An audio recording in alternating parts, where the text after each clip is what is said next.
నమస్కారం. పూర్తి సాంప్రదాయ శాకాహార బ్రాహ్మణ భోజన ప్రియులందరికీ కూడా స్వాగతం, సుస్వాగతం. నేను చల్లా సాయి, మంది ఉమామెస్ భీమవరం. ఇక్కడ యూట్యూబ్లో వీక్షకుల్లో కొన్ని ధర్మ సందేహాలు అడగడం జరిగింది. అందులో మొదటిగా ఉల్లి వెల్లుల్లి కూడా ఎందుకు వాడకూడదు, అవి బాగా అందరికీ కూడా ఆరోగ్యపరంగా ఉపయోగం చేస్తాయి కదా అని చెప్పేసి అడగడం జరిగింది. దానికి మరి ఒక సమాధానం.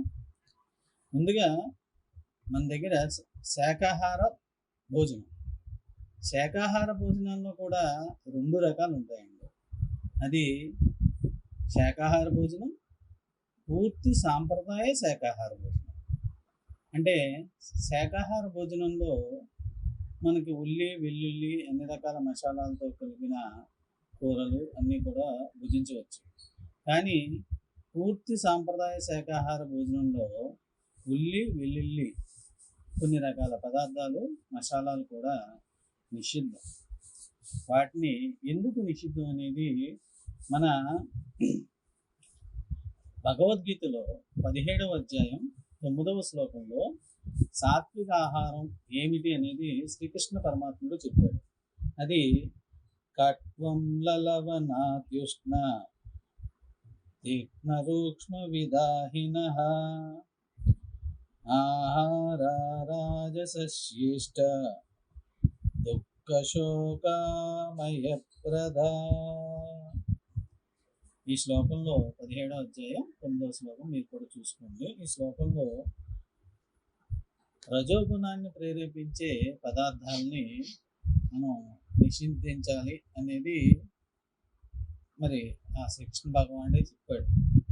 ఈ రజోగుణం ఉల్లి వెల్లుల్లి అనేది రజోగుణాన్ని ప్రేరేపిస్తాయి కాబట్టి దాన్ని, అలాగే కొన్ని రకాల మసాలాలని కూడా నిషేధించి దీన్ని ఎటువంటి అంటే ఒక బ్రాహ్మణులు, వైష్ణవులు, అలాగే ఇప్పుడు యోగా చేసేవాళ్ళు, ధ్యానం చేసేవాళ్ళు ప్రతి ఒక్కళ్ళు కూడా ఖచ్చితంగా ఇప్పుడు పాటిస్తున్నారు. ఉల్లి వెల్లుల్లి లేని భోజనాన్ని ఎలా తీసుకోవాలి, ఆ భోజనం కోసం చాలామంది సెట్ చేస్తున్నారు. అటువంటి వారి కోసం మనం అంటే మేము ఇటువంటి ఉల్లి వెల్లుల్లి లేని ఆహార పదార్థాలని ప్రిపేర్ చేయడం అనేది జరుగుతుంది. ఇక రెండవ సందేహం, అల్యూమినియం పాత్రల్లో వంట. ఈ అల్యూమినియం పాత్రల్లో ఎందుకు వండకూడదు? అల్యూమినియం పాత్రల్లో వాస్తవంగా కొన్ని వండకూడదు, కానీ వండే విధానం కూడా ఉంది. ఆ వండే విధానం ఏంటంటే వండిన వెంటనే, అంటే మనకు కొన్ని పెద్ద పెద్ద పాత్రలు, ఎందుకంటే కొంత ఉష్ణంతో ఏ కూరకైనా ఏ పదార్థం తయారు చేయడమైనా ఆ యొక్క హీట్ ఎనర్జీ అనేది ఒకటి ఉంటుంది. అంటే ఆ స్పెసిఫిక్ హీట్లోనే ఆ వంకాయ అనేది మగ్గుతుంది. దానికి ఎక్కువ వండినా మాడిపోతుంది, తక్కువ వండితే ఉడకదు.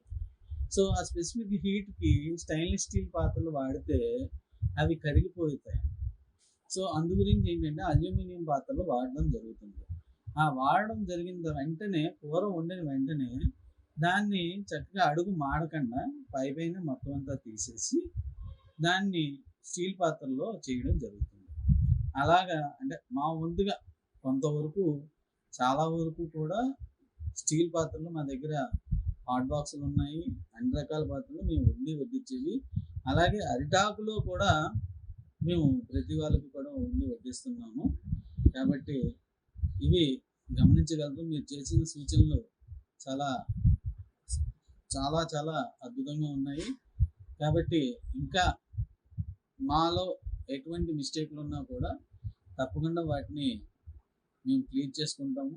అలాగే కొంచెం దళసరి పాత్రలు ఇవన్నీ తీసుకోవడానికి మేము కొత్తగా పెట్టడం జరిగింది. కాబట్టి ఖచ్చితంగా ఈ యొక్క పాత్రలని స్టీల్ పాత్రలోనే వండే విధంగా ముందు చేస్తామని